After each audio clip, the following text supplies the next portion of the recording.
मैंने बोला था सिंपल डेफिनेशन लिखने के लिए, देखा?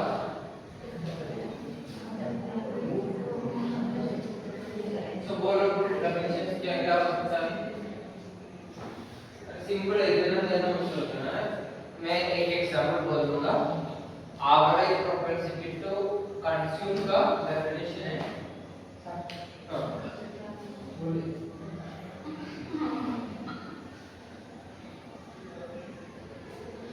एवरेज प्रोपेंसिटी टू कंज्यूम का इक्वेशन क्या था? इक्वेशन क्या था?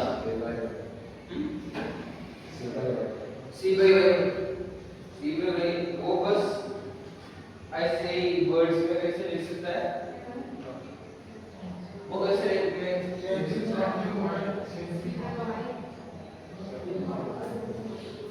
हम एवरेज के बारे में बात कर रहे हैं। एवरेज इज चेंज कुछ नहीं है, इसमें डेल्टा नहीं, C by Y है। Consumption per unit income, consumption per unit income है एवरेज प्रोपेंसिटी टू कंज्यूम।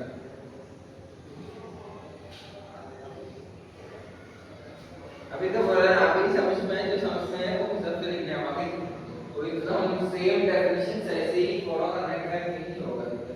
ये ऑन क्यों नहीं?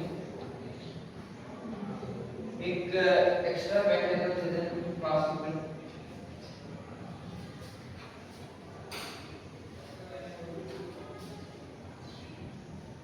क्या बोला? एवरेज प्रोपेंसिटी टू कंज्यूम का डेफिनेशन क्या है? उसने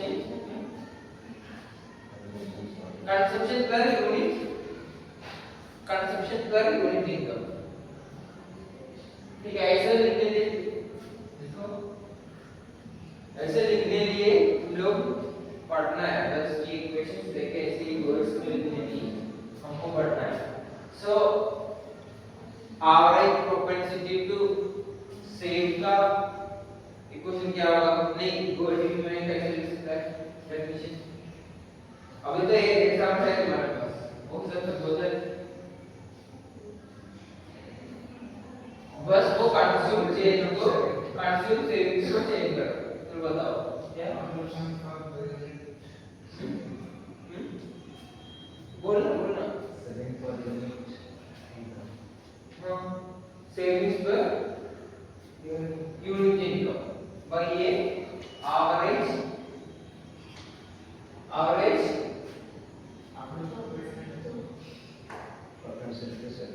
सेविंग्स। ठीक है, तो हमारा ये क्या होगा? मार्जिनल प्रोपेंसिटी टू कंज्यूम है, मार्जिनल प्रोपेंसिटी टू सेविंग। उसमें हम क्या किया?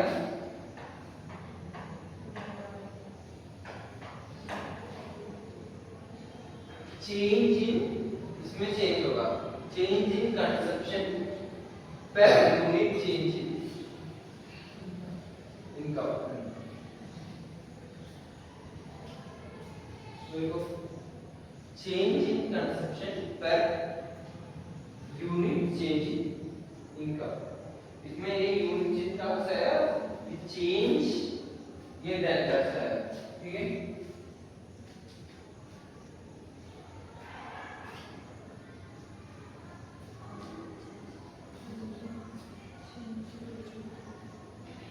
क्लियर है ना? ठीक है, सो अभी मुझे बताओ, तुम लोग को कल छुट्टी है ना? तो हमको कुछ एक्स्ट्रा क्लासेस भी लेना है और तुम्हारा वो करियर गाइडेंस का क्लास भी लेना है। ठीक है, सो उसके लिए कब तक टाइम है हमारे पास? वो वेरी जल्दी बताओ।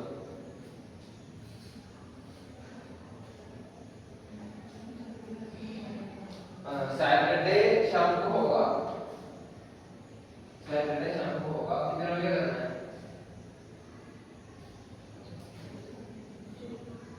बिल्कुल नहीं या 5 से करना है हमारा?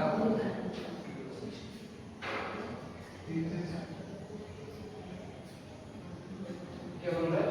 3 to 4। ठीक है, 3 to 4 करके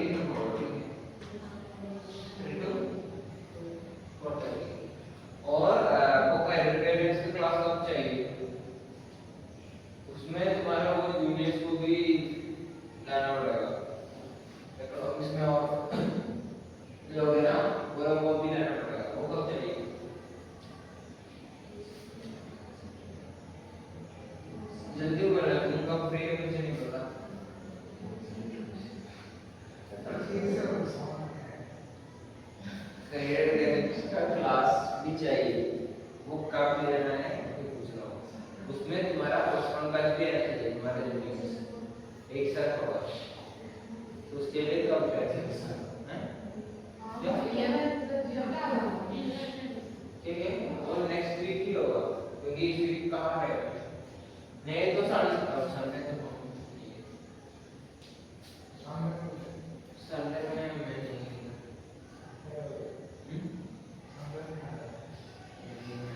नहीं कहा जाएगा नहीं पता एक घंटा में नहीं होगा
चैप्टर का चीज तो तुमको अगर मार्क्स लाना चाहिए तो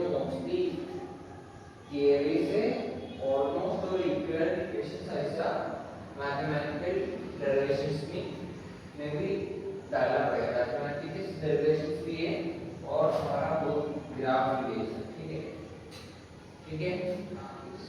तो अभी हम उसमें हमको थोड़ा वीडियो देखना था, वो वीडियो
अभी हम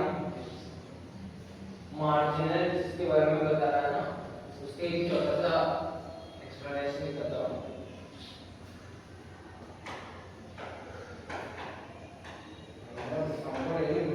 मोस्टली एम्प्लॉय के बारे में देख रहा था।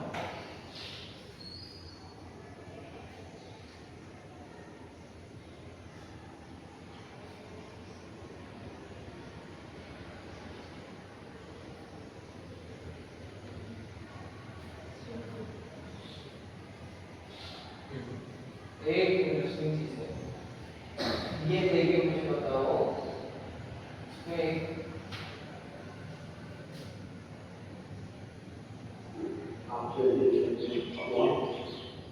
ये टेबल देखो और मुझे बताओ ये देखिए कैसा कितना चल रहा है, 10 अपॉन 100, कितना चल रहा है 40 अपॉन 100।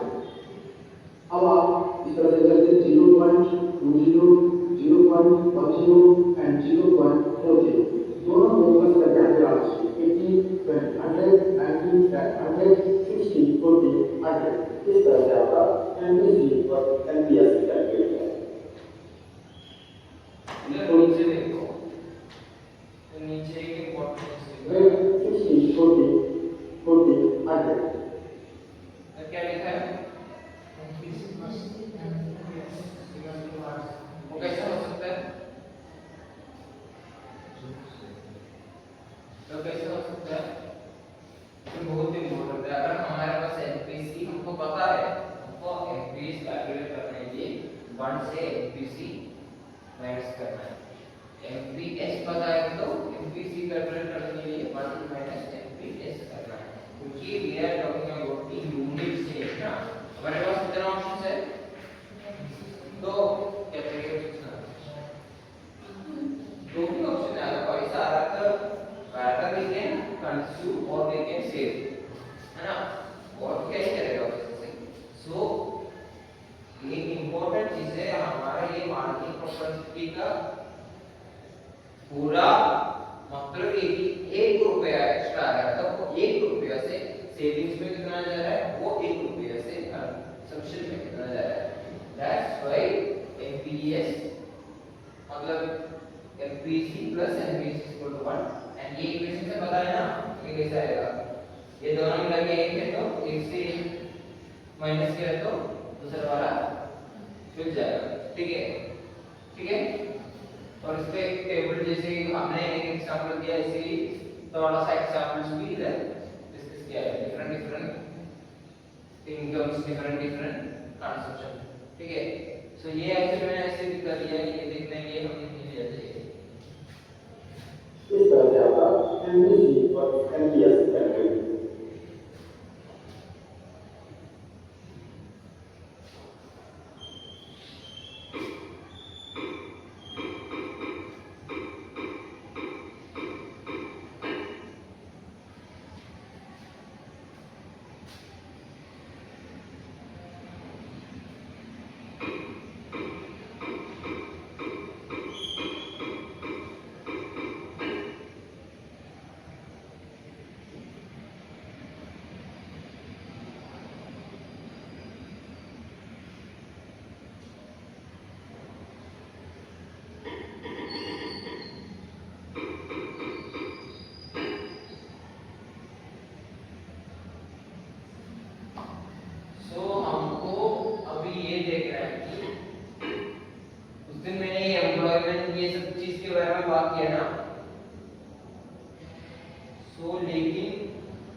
कैटेक्स का एक अच्छा वीडियो था एम्प्लॉयमेंट के बारे में, आपको तो नहीं है लेकिन ठीक है, ऐसे होंगे तो एक ये ज्यादा रहता है, लेकिन हम थोड़ा किसी भी कंपनी के डेवलपमेंट में एक बहुत इंपॉर्टेंट फैक्टर होता है कि वहाँ एम्प्लॉयमेंट रेट कैसा है, क्योंकि जब लोगों के पास जॉब होगा तभी उनकी रेट में एक इंपॉर्टेंट चीज है कि हम अभी क्या पढ़ रहे हैं, we are not talking about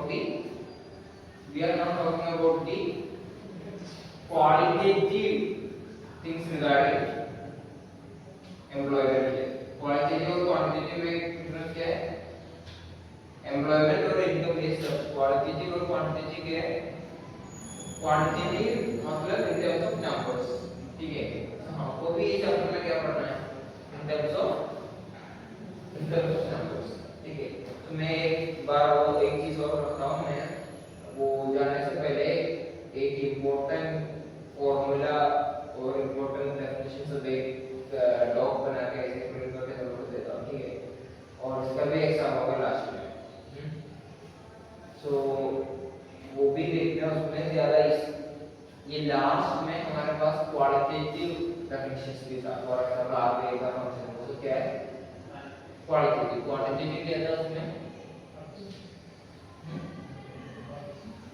CR multiply कितना है वो सब वाला कुछ क्वांटिटेटिव का। सो हम अब आसान इकोनॉमिक्स में हमको क्या देखना है, क्वांटिटेटिव चीज देखना है, ठीक है।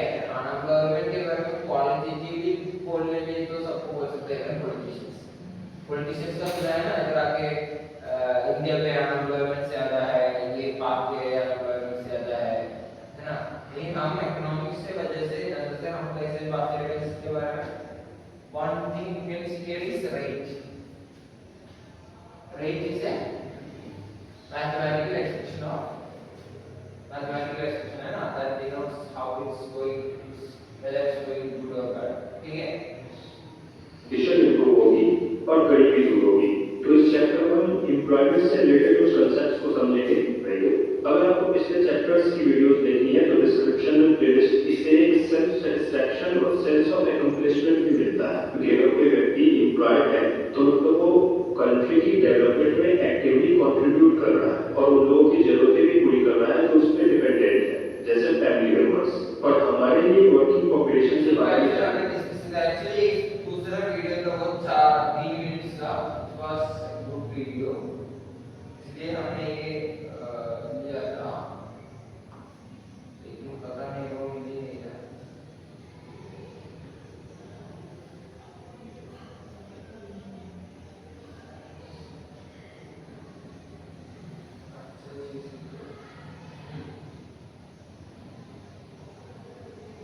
ठीक है, ये देखो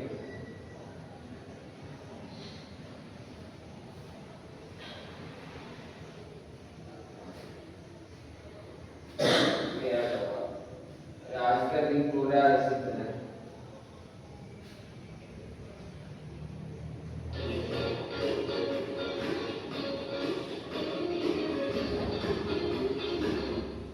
इक्वालिटी को ग्रो करने के लिए कैसे अलग अलग पॉलिसीज को अडॉप्ट किया, जैसे 5-year प्लान्स और एमपीजी रिफॉर्म्स। यहाँ हम दो डेवलपमेंट इंडिकेटर्स को देखेंगे कि ओवर द इयर्स में क्या चेंज है। एक जीडीपी यानी ग्रॉस डोमेस्टिक प्रोडक्ट और दूसरा ग्रोथ इन एम्प्लॉयमेंट यानी जॉब क्रिएशन कितना हुआ है। इस चार्ट में दो लाइन है। ऊपर वाली लाइन में दिखाया गया है कि 1950 से 2010 तक ओवर द इयर्स कंट्री की जीडीपी में कितना परसेंटेज ग्रोथ हुआ है, और नीचे वाली लाइन से पता चलता है कि एम्प्लॉयमेंट में कितना परसेंटेज ग्रोथ हुआ है। तो जीडीपी में तो ओवरऑल ग्रोथ अच्छा दिखा है, लेकिन एम्प्लॉयमेंट में 2% से ज्यादा ग्रोथ नहीं हुआ है। लेट 1990s के केस में देखें तो एम्प्लॉयमेंट ग्रोथ रेट 0.98% और जीडीपी ग्रोथ रेट 6.1%। यहाँ 0.28% और जीडीपी 8.7%। तो इस फेज में ये गैप बढ़ता हुआ दिखता है। इसका मतलब है हम गुड्स और सर्विसेज तो ज्यादा प्रोड्यूस कर रहे थे, जिससे जीडीपी तेजी से बढ़ रहा था, लेकिन एम्प्लॉयमेंट उतना जनरेट नहीं हो रहा था। इसे जॉबलेस ग्रोथ कहते हैं। ऐसा होने का एक कारण है प्रोडक्शन में लेबर की जगह मशीन का यूज होना। मशीन से प्रोडक्शन तो बढ़ जाएगा, लेकिन जो इसमें लेबर की रिक्वायरमेंट कम होती है तो एम्प्लॉयमेंट उतना नहीं बढ़ेगा। 1972 से 2018 का एक और डेटा यहाँ दिया गया है, जिसमें ये बताया गया है कि एम्प्लॉयमेंट तीन सेक्टर हमने पढ़ा था, प्राइमरी, सेकेंडरी और सर्विस सेक्टर, और तीन जॉब स्टेटस भी हमने पढ़ा था, self employed, regular salary employed और कैजुअल बेसिस लेबरर्स। तो इसके कंपोजिशन में कैसे कैसे चीज आया है उसको देखते हैं। इंडिया में मेजर प्रोपोर्शन ऑफ पॉपुलेशन का सोर्स ऑफ इनकम है एग्रीकल्चर। तो एक जनरल डेवलपमेंट स्ट्रेटजी होता है कि एग्रीकल्चर पे जो लोग डिपेंडेंट है उसकी प्रोपोर्शन को कम किया जाए और लोग बाकी सेक्टर में भी जाए। तो डेटा के अकॉर्डिंग 1972-73 में लगभग 74% ऑफ वर्कफोर्स प्राइमरी सेक्टर पे डिपेंडेंट था। ये 2017-18 में घटकर 45। इसमें से एक इम्पोर्टेंट चीज अभी बात की है, वो ये है कि वो शायद हम लोग को लिखने का एक समय आ सकता है। हमारा नेशन का ग्रोथ इंडिकेट करने के लिए दो चीज है, क्या क्या है? एक है जीडीपी ग्रोथ, सेकंड है एम्प्लॉयमेंट, राइट? ठीक है।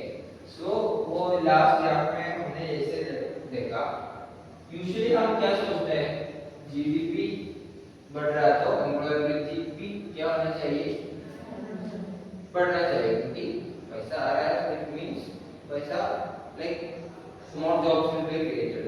और तुम्हारे पास तो नहीं बोला ज्यादा पैसा है तो मोस्ट प्रोबब्ली तू इन्वेस्ट करेगा मतलब in the sense may be savings, FD, bank में, स्टॉक्स में, बॉन्ड्स में, कुछ पॉसिबली वो एक्चुअली एक दुकान भी हो सकता है ना, वो भी इन्वेस्टमेंट है।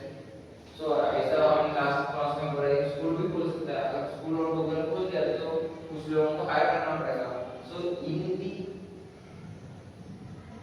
Scale what happens is usually GDP बढ़ रहा है तो क्या होगा, एम्प्लॉयबिलिटी भी ज्यादा होना चाहिए, लेकिन वो हर बार नहीं होता है। That was the original data of India. तो उसमें तो तुम लोग देखा ना, कुछ टाइम जीडीपी अच्छा बढ़ रहा है लेकिन एम्प्लॉयबिलिटी वो हिसाब से नहीं चल रहा है। वो क्यों नहीं हो रहा है? सिंपली एक चीज है, हमारे पास एक इम्पोर्टेंट एक और एस्पेक्ट है प्रोडक्टिविटी। क्या है? प्रोडक्टिविटी। सो इसमें भी डिमिनिशिंग रेट ऑफ रिटर्न्स की पढ़ा है already. Diminishing rate of returns economics में पढ़ा है, सुना है? सुना है? वो क्या है, याद है? गलत हो गया तो जब मैं नहीं करना बोल सकता तो बोला।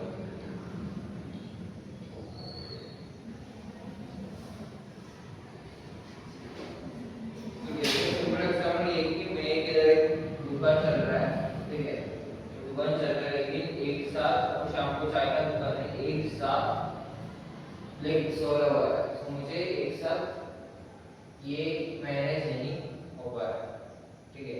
और मुझे अच्छा सा रेवेन्यू आ रहा है, लेकिन दिक्कत ये हो रहा है कि बहुत लोग आ रहे हैं, इसलिए मुझे सबको टाइम पे चाय और ये कंडीशन सर्व नहीं करना पड़ रहा है, सर्व नहीं करना, वो नहीं हो रहा है। तो मैं क्या कर सकता हूँ, मेरे पास अच्छा रेवेन्यू है, तो मैं एक बंदा को हायर किया, ठीक है, मैंने पहले इसको हायर किया। तो इसको हायर करने के बाद मुझे क्या होगा, काम जल्दी हो जाएगा, काम जल्दी हो जाएगा तो एक और कस्टमर आएगा, क्योंकि पहले ये हो सकता है कि कस्टमर आके टाइम नहीं मिल रहा है, वो वापस चला गया। सो ये अभी टाइम में मिल रहा है, तो क्या होगा, कस्टमर आ जाएगा। सो मेरा रेवेन्यू में ये क्या होगा, जंप होगा ना, रेवेन्यू में क्या होगा, जंप होगा, ग्रोथ होगा। पहले में खुद था, सेकंड में ये आ गया। लेकिन मुझे ये बोल सकता है क्या, अगर मैं अकेला करने का टाइम मुझे एक दिन 2000 रुपए मिल रहा है, ठीक है, लेकिन इसको आने के बाद मुझे ये नहीं बोल सकता है मैं अकेला था तो 2000 मिल गया, ये भी आ गया डायरेक्ट 4000 रुपए, ऐसा हो सकता है? एक्चुअली वो होगा भी नहीं। फॉर एग्जांपल मैं अकेला करने का टाइम 2000 था, इसको भी मैंने लेके आया, सो मेरा 3000 हो गया, ठीक है, लेकिन मैं उसको दे रहा करते 500 रुपए, सो मेरे लिए ऐसे 500 रुपया क्या है, प्रॉफिट है। 1000 रुपये बढ़ गया, सो 500 ही दे रहा है, ठीक है। सो मैंने सोचा अच्छा ये अच्छा चीज चल रहा है, सो एक और काम करता है, एक और बंदे को लेके आता है, एंड वी कैन एक्सपेंड, ठीक है, मैंने एक और को लेके आया। सो एक और को लेके आने के बाद इसको लेने के बाद मुझे कितना ज्यादा हो गया पैसा, ऐसा, हाँ, लेकिन ऐसे एक्चुअली नहीं होगा, 4000 नहीं बढ़ेगा। एक और बंदा को ऐड किया हम प्रमोशन की, ये नहीं बोल सकता है मैं करने का टाइम 2000 था, इसको लेने का टाइम कितना हो गया, 1000 ऐड हो गया, लेकिन शायद मैं नेक्स्ट बंदा का हायर करने का टाइम 750 की ऐड होगा, ठीक है। वो क्यों होगा, क्योंकि देयर आर डिफरेंट थिंग्स, हम एक ही जगह पे ही कर रहे हैं ना, तो लोग तो इसका पॉपुलेशन तो नहीं बढ़ रहा है, लेकिन उसको जल्दी जल्दी खाना मिल रहा है, चाय मिल रहा है, वो सब मिल रहा है, इसलिए लोग और आए। लेकिन ऐसा नहीं कि मैंने 10 लोगों को काम किया, तो मेरा पास पहले वो प्रोपोर्शनली नहीं होगा, ठीक है, वो प्रोपोर्शनली नहीं होगा। और एक पॉइंट अगर मैं ऐसे ही लोगों को बढ़ते रहता तो उधर एक पॉइंट होगा, उसमें मुझे उसको लाने से मिल रहा है 500 रुपया, और उसको सैलरी भी देना है 500 रुपये, तो मुझे कुछ फायदा है, कुछ फायदा नहीं। तो वो पॉइंट में मुझे क्या करना है, स्टॉप करना है। सो उससे क्या क्या डिफरेंस मिल रहा है, वो कम करके होगा ना, उसको हम बोलते हैं डिमिनिशिंग रेट ऑफ रिटर्न्स, ठीक है। सो ऐसे ही मैंने ये बोला था कि प्रोडक्टिविटी एक इम्पोर्टेंट चीज है। हमने इस बार इधर एक अच्छा चीज देखा है कि जीडीपी बढ़ रहा है, तो यूजुअली एम्प्लॉयबिलिटी बढ़ना चाहिए, लेकिन नहीं बढ़ रहा है। इसका रीजन ये है कि प्रोडक्टिविटी दो रीजन है, एक चीज तो प्रोडक्टिविटी ज्यादा होता है, लेकिन उससे प्रोडक्टिविटी ज्यादा होने के लिए दो तरीका होता है, एक क्या है मैन पावर, स्किल्ड हो गया, सब स्किल्ड हो गया, लेकिन सेकंड चीज सिंपल तुम लोग एक केस में भी दे सकता है। पहले हम ये सोई करने के लिए फ्लो करने के लिए क्या कर रहा था, हाँ कैसे कर रहा था, हाँ ऑक्स के साथ कर रहा था ना, अभी कैसे कर रहा है, अभी मशीन ट्रैक्टर, तो प्रोडक्टिविटी क्या हो रहा है, ज्यादा हो रहा है, कम पैसा और जल्दी काम हो रहा है। तो उसमें इसका यूज हुआ मशीनरी का यूज हुआ, तो इसमें भी बोल रहा था मशीनरी का यूज हो रहा है, तो क्या होगा, जीडीपी